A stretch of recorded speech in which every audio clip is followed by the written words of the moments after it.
Rais wa zamani wa DRC Joseph Kabila Kabange, ambaye tangu mwaka uliopita makazi yake yamekuwa kule Afrika Kusini, amevunja ukimya na kutangaza kuwa hivi karibuni atarejea nchini mwake.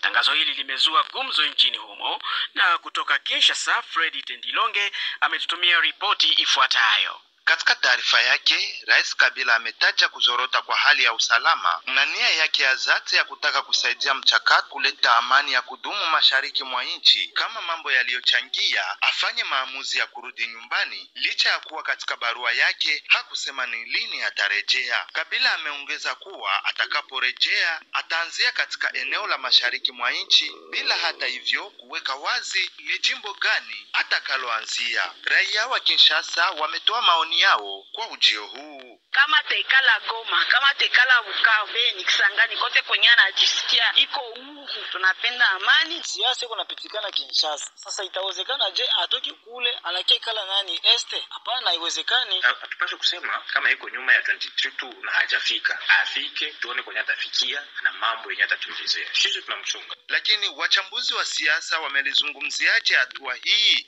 Nixon Kambale haeleza hapa. Na yeye kama aliyokuwa kiongozi wa Kongo, aliyetatua shida nyingi, mzozo mingi iliyotokea katika nchi tangu alikamata madaraka, kurudi kwake kutasaidia nchi ya Kongo. Sio tu nchi ya Kongo, nchi zote za maziwa makuu. Viongozi wataweza kuruhusu Kabila arudie na aweze kufana wazo lake.